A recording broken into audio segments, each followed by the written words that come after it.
गप्पा टप्पा ऐका बोला विचार बदला.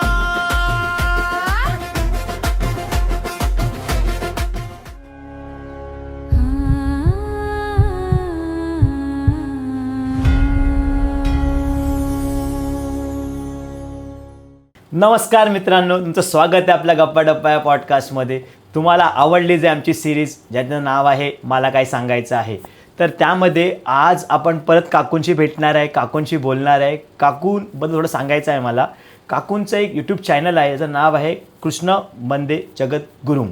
त्याच्यावर तुम्ही त्यांना भेट देऊ शकता. सगळे जाऊन ते चेक करा. त्यांच्यामध्ये खूप सारे त्यांनी व्हिडिओज टाकले ज्या रामायणाबद्दल आहे, महाभारतबद्दल आहे, विष्णू सहस्त्रनाम, त्यांनी खूप असं काही काही केलं आहे. सगळ्यांनी जाऊन त्याला भेट द्या. आणि काकू आपल्याबरोबर आहेतच. काकू नमस्कार, तुमचं स्वागत आहे आपल्या गप्पा टप्पा या पॉडकास्टमध्ये. काकू आज काय कॅरेक्टरबद्दल तुम्ही सांगणार आहे आम्हाला? आपण रामायणातल्या स्त्रियांचे मनोगत ऐकतोय.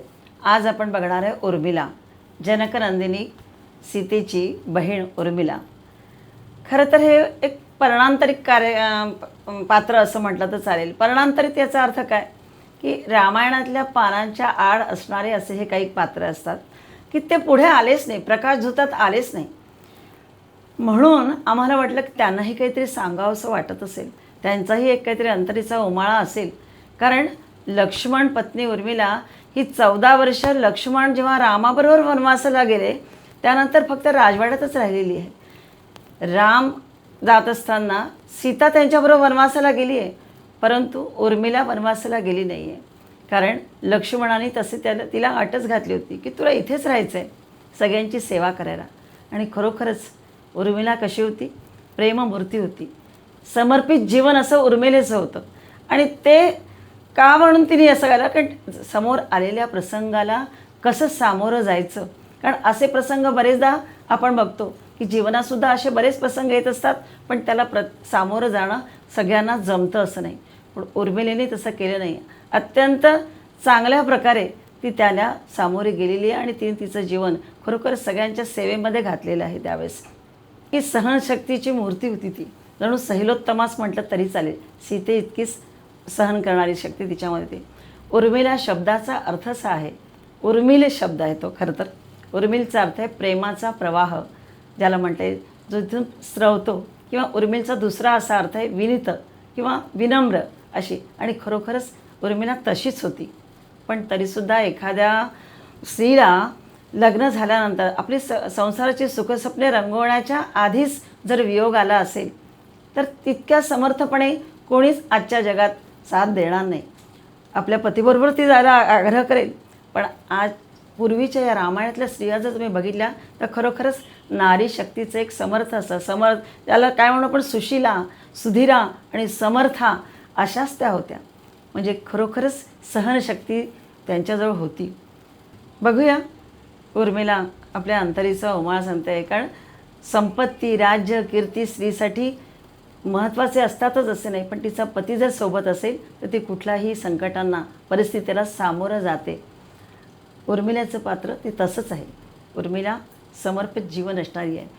आपल्या अंतरीचा उमाळा बघायला आज उर्मिला येणार आहे आपल्याबरोबर. काव्यलेखन निवेदन यात नेहमी जी असते अग्रेसर, उर्मिलेचं मनोगत साकारते आहे विदुला जोगळेकर. उर्मिलेचं हे लेखन तिने स्वतःच केलेलं आहे.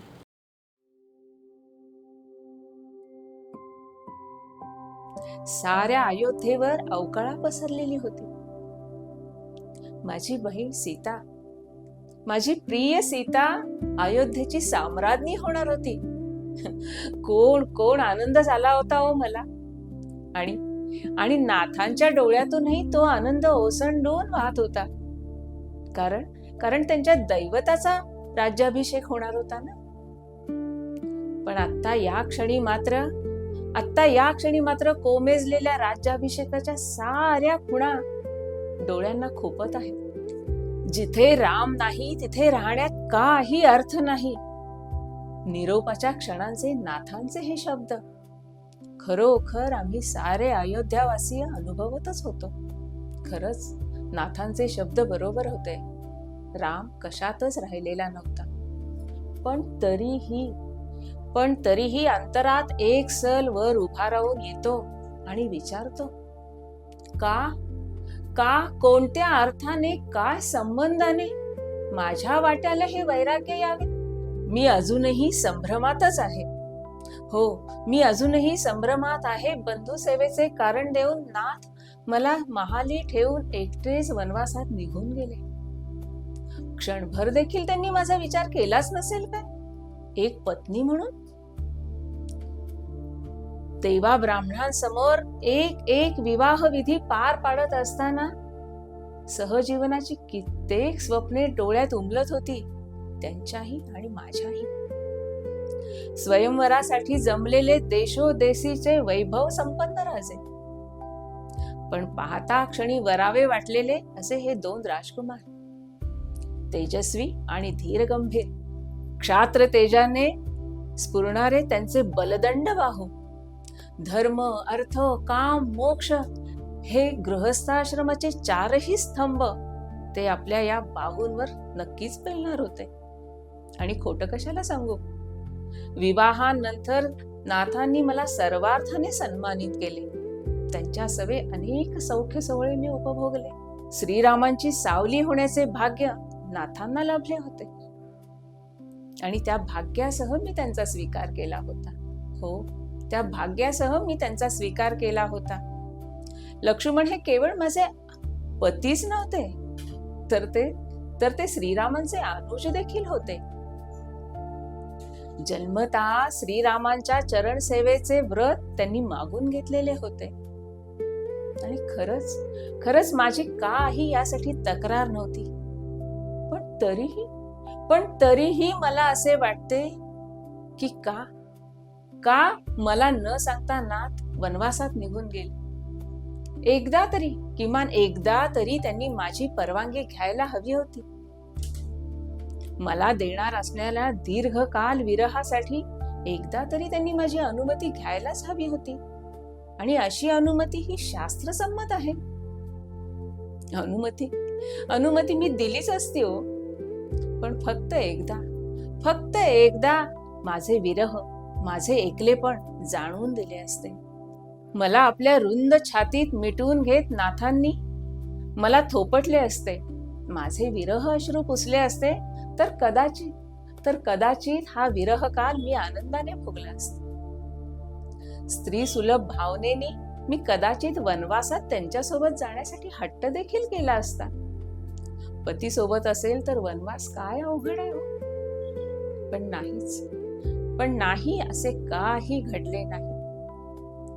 नाथांचे थेट निर्णयाचे सांगणे झाले आणि इथून माझा विरह विजत गेला आणि सुरू झाले ते वैराग्य.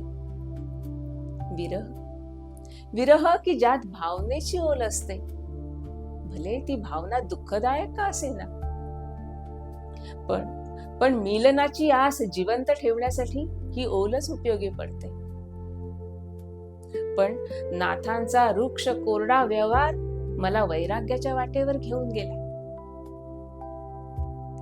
त्यांच्या आणि माझ्या वयानुरूप असलेल्या कोमल भावनांना क्षणात कठोर कर्तव्याचे बांध पडून गेले.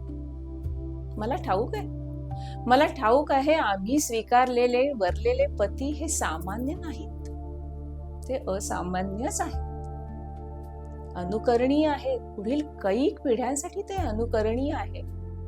आणि खरं सांगू, अशी असामान्य अनुकरणीय आयुष्य कधी भावनांच्या गुंत्यात अडकून पडत नाही.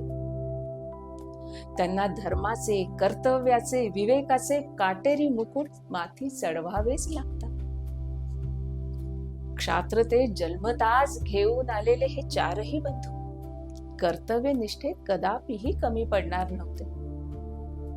ते 4 बंधू क्षत्रिय होते, पण आम्ही 4 बहिणी देखील क्षत्राणीच होतो. वेद विद्या, धर्मशास्त्र, युद्धनीती, राज्यनीती साऱ्यांचे बाळकडू आम्हाला जन्मापासून मिळत गेले. आणि संयम आणि धीर ही 2 अस्त्र मातेनी आम्हाला पाठवणीच्या वेळी ओटीत घातली. वाटलं नव्हतं पण इतक्या लवकर ही अस्त्र आम्हाला आचरणात आणावी लागतील. अल्पकाळ सहवास आणि दीर्घकाळ विरह वनवास हे माझ्या आणि सीतेच्या दाम्पत्य जीवनाचे संचितच असावे बहुधा. जनहो, मला केवळ विरह व्यथाच होती असे नाही, तर मी साक्षीदार आहे पती आणि पुत्राच्या वियोगात आलाप करणाऱ्या कौसल्य मातेची, सुमित्रा मातेची. 14 वर्ष रिक्त राहिलेल्या रघुकुलाच्या राजगादीची हो मी साक्षीदार आहे. जाहीरपणे शोक करणे माझ्या जसे स्वभावात नाही ना, अगदी तसेच ते सुमित्रा मातेच्याही स्वभावात नव्हते. त्यामुळे विस्कटलेली राजव्यवस्था आणि कुटुंब व्यवस्था आम्ही आमच्या परीने सावरत होतो. नियतीच्या विचित्र खेळापुढे सारेच हतबल झालेले होते. कोण कुणाला सावरणार? अशा वेळी वाटतं एक सोबत हवा, एक खंबीर खांदा हवा, की जेणेकरून ही परिस्थिती सावरता येईल. पण दुर्दैवाने 3ही मातांनी ही सोबत, हा खंबीर खांदा नुकताच गमावलेला होता. आणि माझी व्यथा माझ्या सोबत्यापर्यंत पोहोचत नव्हती. कुणाला सांगायच्या या व्यथांच्या कथा? वाटतं वनवासात असून देखील सीतेला हा खंबीर खांदा, ही खंबीर सोबत मिळून गेली. पण या राजवाड्यात मात्र, या वैभवशाली राजवाड्यात मात्र माझी व्यथा निराधार होती, पोरकी होती. याला कारण एकच असावं, चैतन्य वनवासी झालेले होते. उफ, खूप छान अशी आपली सिरीज चालू आहे. खूप लोकांना त्यातनं कळतंय, काय मजा पण येते. म्हणजे आम्हाला फक्त एक बाजू माहिती होती नाण्याची, पण सेकंड साईड आम्हाला बघायला खूप आवडते. आणि तुम्हाला कसं वाटतंय ना, ते मला कमेंट करून सांगा. तुम्हाला अजून कुठल्या कॅरेक्टरबद्दल जाणून घ्यायचं आहे तुम्ही कमेंट करा, आणि आम्ही नक्कीच प्रयत्न करू. काकू आपल्याबरोबर आहेतच. आपण भेटूया पुढच्या भागात. पण लाईक करा, शेअर करा आणि सबस्क्राईब करा. थँक्यू.